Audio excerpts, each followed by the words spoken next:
Welcome to the History and Pixels channel. Be sure to subscribe so you don't miss more videos like this one.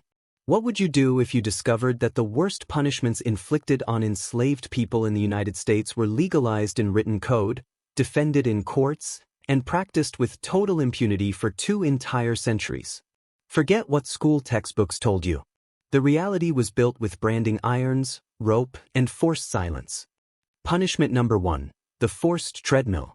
Labor that served no purpose beyond deliberate suffering. Enslaved people were forced to walk continuously on a mechanical treadmill powered by the weight of their own bodies.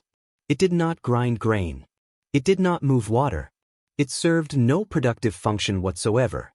It was pure punishment, designed to exhaust and humiliate at the same time. The pace was controlled from the outside, the pain from within. The pace of the treadmill was regulated externally by the torturer, not by the legs of the victim. Any stumble sent the shins and ankles crashing against the steps in constant rotation. The wounds opened. The process started again. There was no pause to heal. The treadmill restarted the next day with the same injured legs, the same weight, the same relentless rhythm that did not accept hesitation as an answer. The forced treadmill was not improvised. It was technology imported from 19th century British prisons that arrived at American plantations as a refined instrument of control. Owners who wanted to punish without leaving visible marks on the back found in the treadmill an elegant solution. The body destroyed itself from the inside slowly, far from the eyes of anyone who was not supposed to see what was happening. In British prisons, the stepping mill required up to 8 hours of forced walking per day, the equivalent of climbing over 10,000 feet of altitude in a single day. For enslaved people on plantations, the duration was determined by the anger of the master, not by any written regulation. The difference between 1 day and 2 days on the treadmill could mean the difference between walking normally and never walking correctly again. The worst detail about the treadmill: nobody needed to strike a blow to apply this punishment. The torturer stood to the side, watching calmly. The enslaved person's own body performed the work of destruction hour after hour until the legs simply would not obey anymore. That was the most calculated cruelty of all. Punishment number 2, the iron contraptions. An industry built specifically to torture human beings. Blacksmiths on plantations and manufacturers in the North developed a complete catalog of devices designed to cause pain without killing, at least not immediately. The creativity invested in these devices was inversely proportional to the humanity of those who ordered and promptly paid for them. Spiked collars were among the most common devices in the American South. An iron ring with inward-facing spikes fastened around the neck, not tight enough to suffocate, but positioned to prevent any comfortable rest. The enslaved person could not lie down without the spikes piercing the skin. Weeks wearing one of these guaranteed sleepless nights and raw flesh below the jawline. There were also forced posture structures, wooden and iron frames that locked the body at painful angles for hours or consecutive days. The wrists could be fixed above the head, the knees bent and tied, the ankles secured to stakes in the ground. Doctors of the era documented permanent joint damage after prolonged periods. This was not negligence. It was the stated objective. Excessive weight shackles completed the available arsenal. Chains with iron balls weighing between 9 and 18 pounds were fastened to the ankles of enslaved people who had attempted to flee. The weight turned every step into an additional and continuous punishment. Normal work continued, picking cotton, cutting cane with the iron dragging along the ground. The cruelty was in the detail. Life did not stop. 19th century records describe devices that progressively compressed the fingers. Gradual tightening screws used as improvised interrogation on plantations. The market for punishment instruments operated openly and without shame. Shops in New Orleans, Charleston, and Savannah sold collars, shackles, and restraining structures like any common agricultural equipment. Illustrated catalogs arrived at plantations by mail with delivery timelines and manufacturer warranties. Torture at a listed price. It was business like any other, just with a lot more blood. Punishment number 3, the barrel of nails. And the testimony reached us because Moses Roper survived to write about what he lived through. Roper was born in 1815, the son of an enslaved woman and her own master, and spent his childhood being resold from plantation to plantation across South Carolina and Georgia.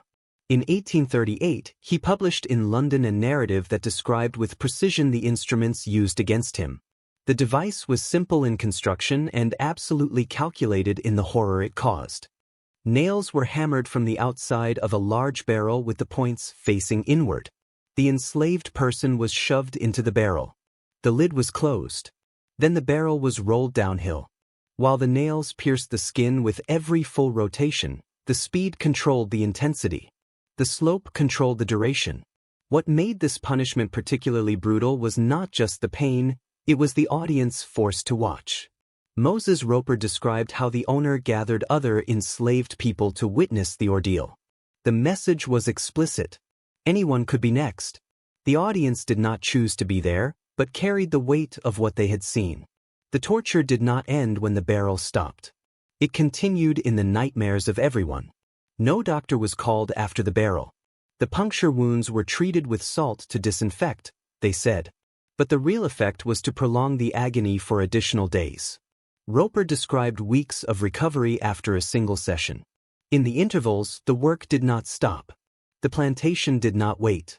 The body had to keep up with the pace of the harvest, injured or not, with or without actual physical capability.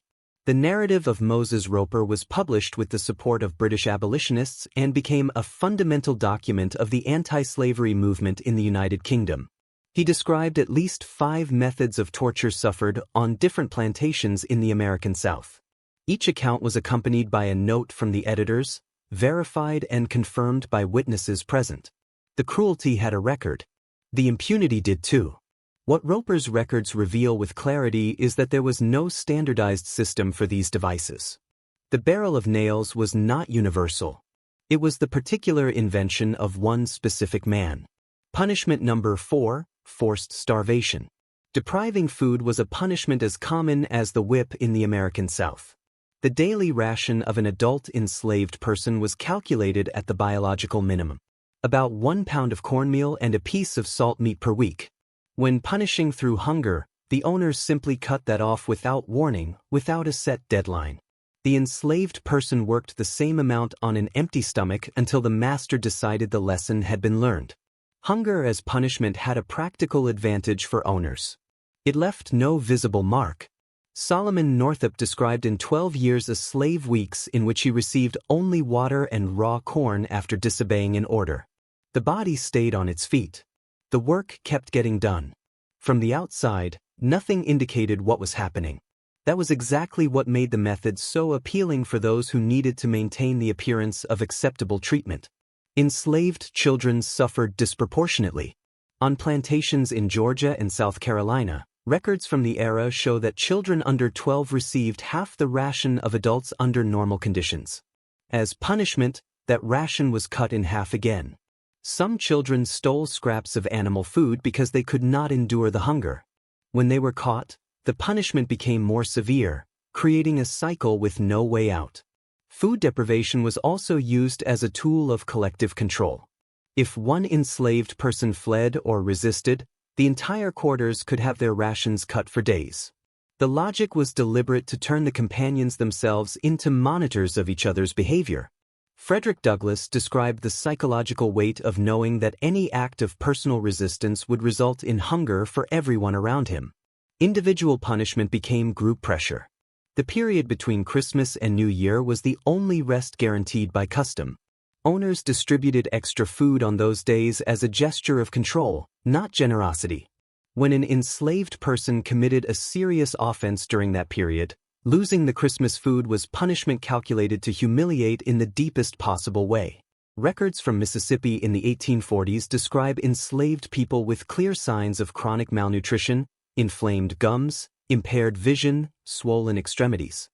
The line between punishment and permanent incapacitation was managed like a spreadsheet.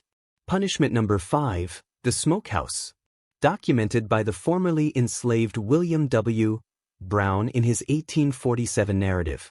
Brown escaped slavery in Missouri in 1834 and became one of the most important American abolitionists. What he described about the smokehouse was not rumor nor rhetorical exaggeration to move readers. It was direct memory with names and dates verifiable in plantation records. The operation was precise and deliberate. The enslaved person was tied inside a smokehouse originally used to cure meats and first whipped with the back laid open. Then the owner or overseer lit a fire of tobacco stalks on the floor. The dense toxic smoke filled the enclosed space with no way out. The enslaved person inhaled concentrated smoke over open wounds. Immobilized, tobacco stalks produced specific and intense smoke, thick, rich in nicotine and irritating compounds different from ordinary wood smoke. Inhaled by a body in shock from the whipping, it caused convulsions, vomiting, and loss of consciousness. Brown described cases in which the victim had to be pulled out before dying, not out of mercy, but because a dead enslaved person represented an immediate financial loss. The smokehouse had a characteristic that made it especially useful as an instrument of punishment. It was part of the normal invisible infrastructure of any plantation.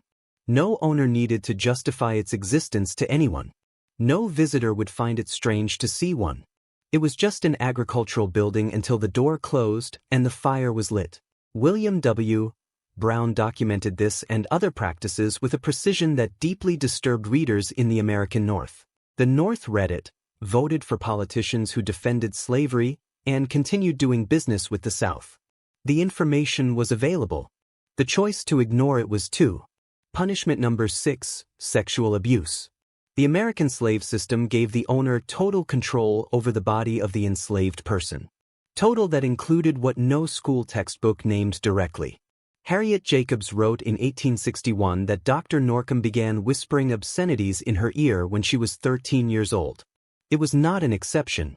It was the normal functioning of a system that treated people as property with no legal boundary between what an owner could or could not do.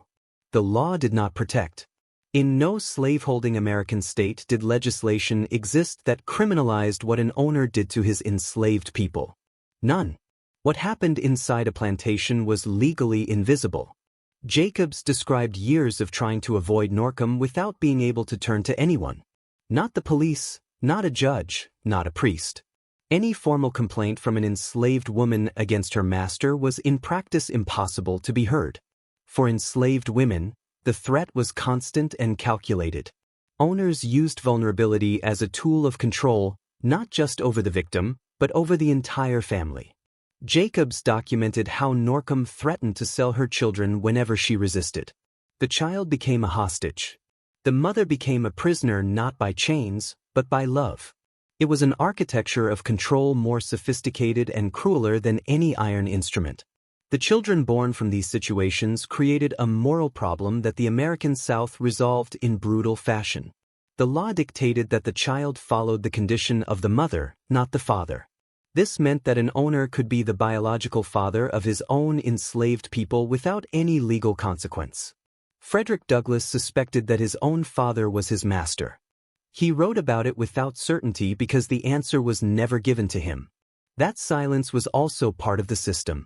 The women who resisted were punished with the whip, with sale, with separation from their children. Those who did not resist carried the weight of what had happened without being able to speak. Harriet Jacobs spent 7 years hiding in a space barely over 3 feet high in her grandmother's attic to escape Norcom. Unable to move, without natural light, hearing the voices of her children below without being able to touch them. 7 years. The narrative of Jacobs was published in 1861 and ignored for decades. Punishment number 7, prolonged chaining. And the most extreme case documented in the United States did not come from a plantation in the rural interior, but from an elegant mansion in the heart of New Orleans. In April 1834, a fire on the 3rd floor revealed what Marie Delphine LaLaurie, a member of the city's Creole elite, preferred that no person ever find. The fire was not part of her plans. When the firefighters climbed to the 3rd floor of 1140 Royal Street, they found what the newspapers of the time described as scenes of horrible barbarity. Enslaved people were chained to the walls, some suspended by the neck with chains that prevented any resting position. Limbs stretched for days had developed permanent contractures.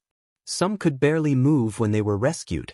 Madame LaLaurie hosted New Orleans society at elegant parties, while the basement and third floor functioned as active torture chambers.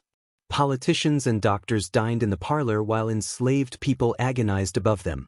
No neighbor had reported anything before the fire. The fire revealed what collective silence had been hiding. And that silence belonged to an entire elite that chose not to ask questions. LaLaurie fled to France before she could be captured. No criminal case was successfully concluded in the courts. Punishment number 8, the bell collar.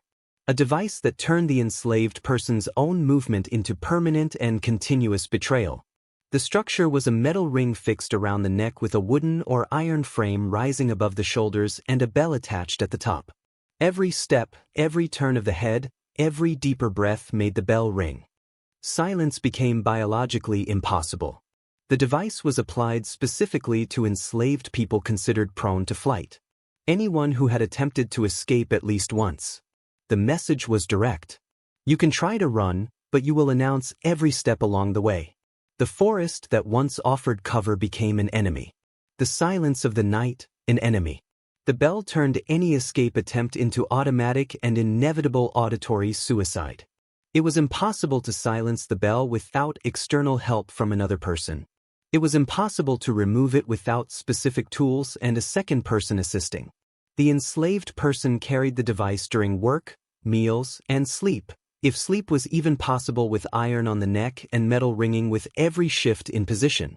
The bell collar appears in abolitionist engravings and in narratives of formerly enslaved people with sufficient frequency to confirm its widespread use throughout the South. It was not the invention of one specific region. It was technology shared and refined among owners from different states. Punishment number 9, amputation. And the word must be said directly without euphemism of any kind. In cases of open resistance, physical confrontation, or repeated escape attempts, owners ordered the removal of body parts as formal and deliberate punishment. It was not the result of violence in the heat of the moment. It was a premeditated decision, sometimes with a doctor present, sometimes without. It was administrative. The cutting of ears was among the most documented practices in the historical records of the American South. In courts of the 18th and 19th centuries, it appears as codified punishment for enslaved people who demonstrated repeated rebellious behavior. The ear was cut with a knife or scissors, the wound cauterized with a hot iron to prevent death from hemorrhage. The owner rarely faced any consequences for the act. It was within his rights. The amputation of hands or feet was a penalty prescribed for escape attempts in certain jurisdictions of the American colonial period.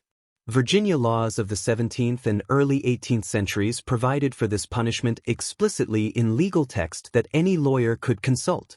The enslaved person who survived was left physically incapable of any future escape. The reasoning was economic and direct. A worker with one foot was worth more than a dead one. The castration of enslaved men was documented as punishment for relations with white women, consensual or not, real or merely presumed by neighbors or by the owner himself.